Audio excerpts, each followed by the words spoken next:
Hello everyone, Earl Henderson, Primordial Defense. Thank you for watching.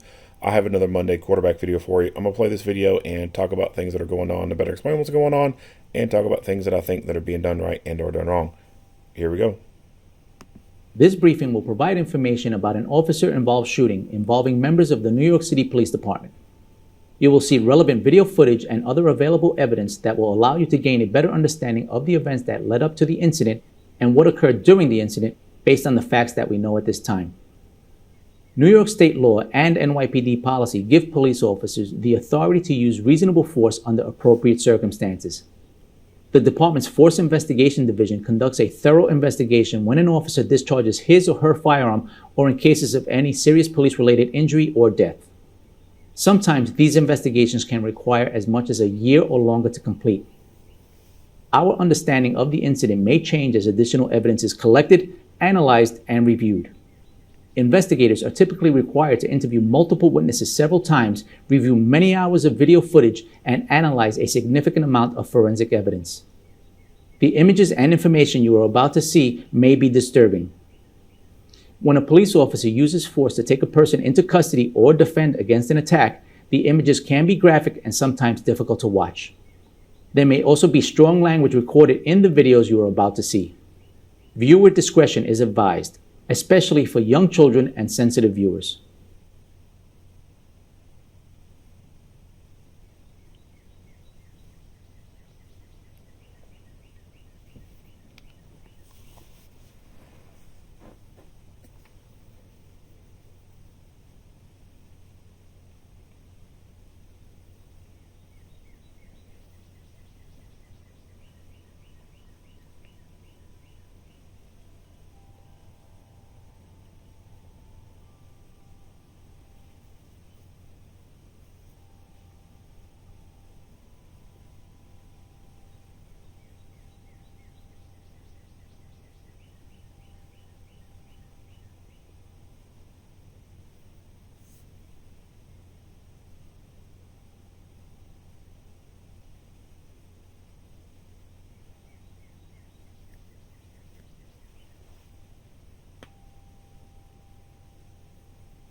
Nothing wrong with your audio. It's just in buffer mode right now.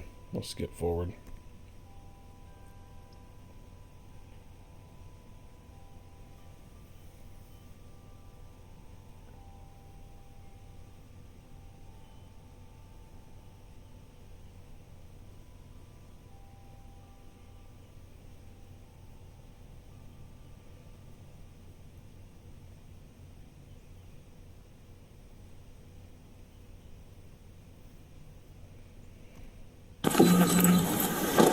Get out the car! Get out the car! Get out the car!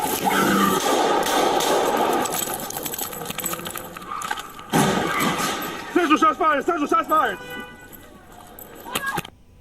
In the coming week, Central shots fired! Central shots fired! Their fucking patrol car was a van.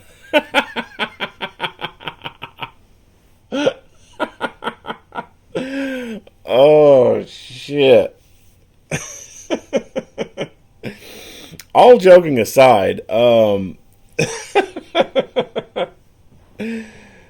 joking aside, a van, maybe not that style of van, But a van, I think, for the most part, especially like minivans, they're really almost no different than an SUV.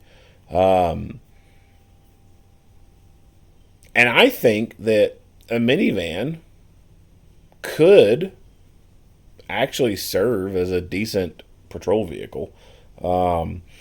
You'd be able to set the cage a little bit further back so that the seat would actually be able to go all the way back and recline back some, thus, making it a more comfortable experience for the occupants in the driver's seat or passenger seat, and they not have to feel so damn crammed in there.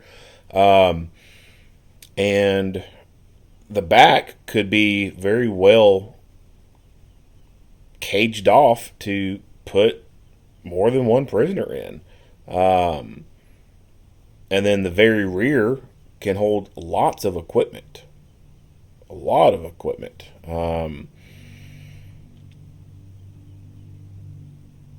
And when you think about the fact that there's no more police cars being made, it's all SUVs and trucks now. So I think Dodge was the last one to be producing a police car, the Dodge Charger. And of course, the Dodge Charger has been discontinued in favor of an electronic or electric vehicle. So that's it. No more police cars are being manufactured. So it'll be probably 10 more years, maybe more, and then we're not going to see hardly any police cars, sedans, on the roads anymore. Hell, the Crown Vic was discontinued in 2011. We still see some of them on the road today in service. So actually, let me take that back. Instead of 10 years, I'd say for sure in the next 20 years, we won't see any more Crown Vics in the roads. And the latest 2022 models of Dodge Chargers will be, if they're still on the road, will be the only police sedans still on the road. The rest are going to be the SUVs and the pickup trucks. And, or could also be some minivans out there. Because like I said, all joking aside, I think a minivan could actually serve as a decent patrol car. Not a big fucking community action van like this one. It's just, I don't know, it's just kind of funny seeing them ride around a van, this big size van like that, big church van. Anyway, got off track there. Let's back up. So they said they pulled nose to nose. This is not nose to nose. This is a huge ass gap right here. This allowed this person to have a lot of maneuvering room. A lot. Double or triple the amount of room they would need to evade.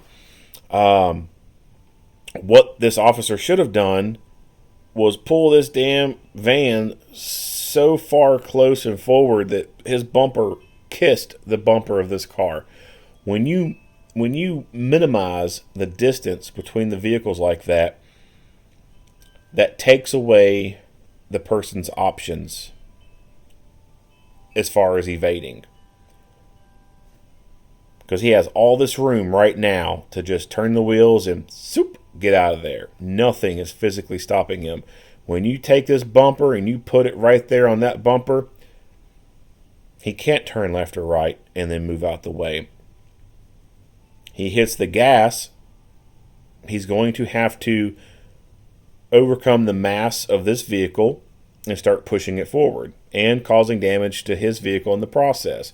Potentially damaging the radiator, best case scenario, because that will shut the car down pretty quick. But he's going to have to cause some damage to this vehicle to attempt to even get this vehicle to move out of the way. The closer, the better. When you add distance, let's say he came up and there's a foot of distance here. That foot of distance will give them an advantage. Yeah, they can hit this vehicle, crumple some bumpers, maybe set off an airbag, but that foot of distance gives them the ability to work with something there. So close off that distance, kiss the bumpers, like roll up and boom, like feel that jolt. I'm not saying like run into them at 20 miles per hour or nothing, but I mean like pull in and then boom, feel it hit. Then you know you've got a good positioning of your vehicle to prevent them from going forward and getting out of the way. Now, is that going to prevent them from putting this thing in reverse? Nope, not at all. So the driver of the vehicle that's trying to do the pinning needs to stay in the vehicle. That way, when that vehicle, suspect vehicle, starts to back up, they can release the brake, hit accelerator, move forward, close the gap, and continue to keep that gap closed. So if he backs his car up into these vehicles and smashes into them, and they stop and they're not going anywhere, and he pulls forward and kisses the bumper of this vehicle, he's going to be blocked in. It's going to be very difficult for him to maneuver out of that. Get out the car! Get out the car! Get out the car!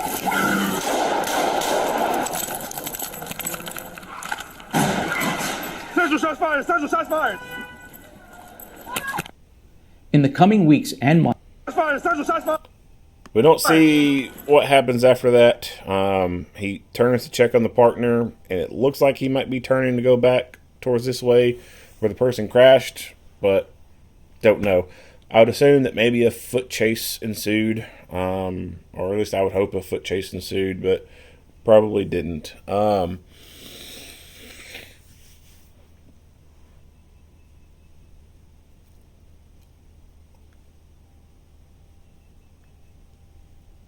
Not much else to say about this video. If you like what you hear and see, go ahead and give me a like and a share. If you haven't already, hit the subscribe button and stay tuned for more Monday quarterback videos. Earl Henderson, Primordial Defense. Thank you for watching.